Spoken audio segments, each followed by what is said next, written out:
So it's not just about the whole Marvel versus DC rivalry. I mean, you guys know that the fans can get quite nasty online. What do you guys think about that? I think the rivalry lives in the fans more so than it does in us. Yeah. For all of us who are making these movies, or I'm sure for the comic book artists and writers, there have been rivals in the past, but now it's just about celebrating these characters. Certainly for us. I mean, I'm sure when it comes to deep finances, when it comes to DC and Marvel, there's always going to be competition, yeah. But they need each other to survive as well. Exactly. If one goes down, that means superheroes aren't popular. That's right. And you don't want that, because if one goes down, the other goes down. What's going on, everyone? It's Semp. Welcome back to the channel, and today I actually have a little bit of a different video for you all. I know I'm a couple weeks behind here with the recent talk about Birds of Prey not doing as well in the box office, despite all the great early reviews. Now, I plan on doing this video earlier, but I thought I'd share my thoughts on the DCEU in general and how they can reach that success that the MCU has had. I'm going to record this like a podcast episode and not pause it, so here's my take on the comic book movies in general, Marvel's future, do they use too much CGI, what are the DC struggles, how can they fix them, and then movies and art in general. Now, before we start, you know the deal, quick housekeeping here. I just launched my giveaway, so click the top right for all details. Be subscribed and leave a comment to enter. Share with your friends and all that good stuff. The more entries you have, the better chance of winning. Also, follow me on all my other social medias. My links are in the descriptions below. But other than that, let's get into it. Let's go. Now, I did say this was going to be recorded kind of like a podcast episode, but this isn't in fact the podcast. I will have an announcement on when that first episode is coming out. Make sure you're tuned in all the way to the end. I do have a surprise there for you, but the video isn't to rag on DC or only talk about how great the MCU is. Now, obviously I am a Marvel channel, so I expect dislikes and comments stating that I'm hating on DC. I have no idea what I'm talking about, but I'm really not, because there's a few things that the MCU does that I haven't liked in general also, and I'll touch on those as well. Now, I'll start with this. Nobody's asking the DCEU to be like the MCU in any way, but I think people want the DCEU to find out what its goal is, what the importance of each movie is, and a movie like Joker accomplished that. The world loved it, but then again, it's that DC black genre. It's a one-off movie, and that's again the point that I'm going to try and get at here in a bit. It's okay to have standalone movies if that's the goal, but distinguish that. Highlight that those movies are in, let's say, a multiverse reality, and have that DCU timeline separate, but make sure that everyone knows that it's all part of the same thing, just different multiverses maybe. I think people just want a strategy from the DCEU because, like I said, that's fine to have different movies. Not everything has to be connected, but if you have one movie here, one movie there, I saw there was even talks about Affleck coming back for Batman, which I don't think is true, but then you have Pattinson, and there's so much confusion. Then you have these kind of connections, but not connections, and there's no vision for where it's really heading. It kind of gets confusing, and I can totally see where that comes from fans. Now, basically, what we see from Birds of Prey, it's a Harley Quinn-based movie, but she's not even in the title. Now, yes, she's in that 40-word title, or whatever you want to call it, and they even changed the movie title, but it's told from her perspective, and the marketing just seemed odd, because now you have two names. It kind of just all leads to my single point of a single focus or a direction that the DCEU needs to have. Now, human nature likes direction. It's programmed in our brains. We like to see direction, and can you even say that the DCEU has a vision? Now, of course, they obviously have some sort of vision. Maybe we don't see it right now because they're trying to do that soft reboot. And obviously, they don't have to do what Marvel has done, as I said before.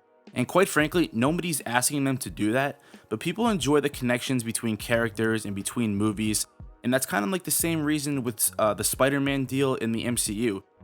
Yes, everyone loves Spider-Man, but it's even better when you see him interact with those characters, and that kind of is similar to how the DCEU needs to work.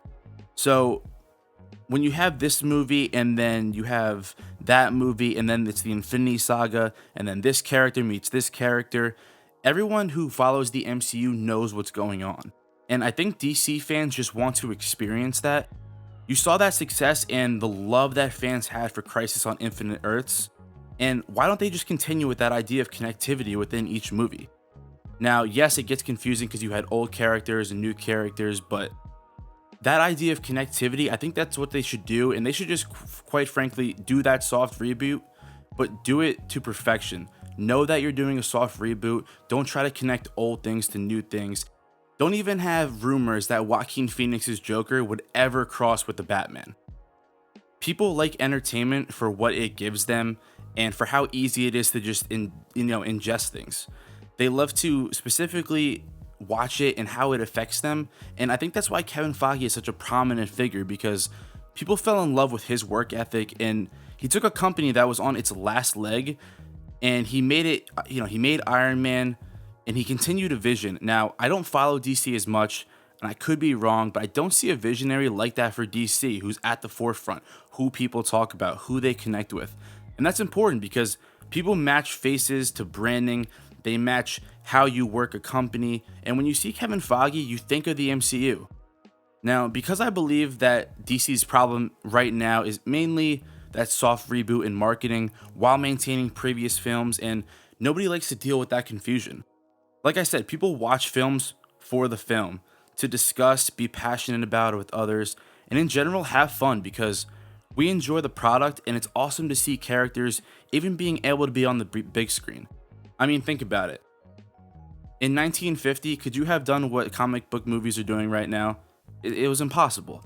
I think the actual art is sometimes lost in the fact that we're used to CGI now, but I think people just forget how amazing CG truly is, and instead of accepting it, everyone's always conflicting with it, how it has, and it's changed the industry because without it, these films don't even exist in the capacity that they do. And I'll touch on that at the end here, but back to what I was saying, marketing is a huge reason for the success of any brand, any business, especially any movie. Marvel's marketing is similar. The fan base knows when to expect trailers based on movie release dates, and that creates a lot of talk and anticipation. Now, currently, I hope they do up the ante with the Black Widow marketing, because I'll be honest, very stale right now. We've gotten a couple posters, and we've gotten, 2 trailers and then a TV spot, but they all show almost all the same clips. And yes, I know Endgame just came out last year, and the marketing for that was huge, and they were very ambiguous with that, and maybe that's the same thing for Black Widow here. Maybe there's something that we don't know what's going to happen. Maybe she's coming back, maybe she's not, but I think the comic book movie genre in general, it's just getting started. And DC has some great films coming out. I loved Aquaman. I'm excited for Aquaman 2. And quite honestly, the Batman is one of my most anticipated movies, honestly. So, and another thing, back to the Birds of Prey thing. Black Widow, yes, she should have had her movie years ago. Yes, she has a huge fan base. And Harley Quinn, she was in Suicide Squad, right? And then they just threw her to have her own movie. I think you just got to build her up because, yeah, she might have a lot of comic fans, but let's be honest, the broad audience, not every MCU fan, not every DCEU fan is in love with the comics. I didn't start as a comic book lover either. I started with the movies. And so I think you have to, yes, there's a point where you have to be authentic with your main audience, staying true to the comics, but you also have to market it for the broad audience in general. And I don't mean that takes away from the story, but set your marketing strategy for who you want this movie to be for.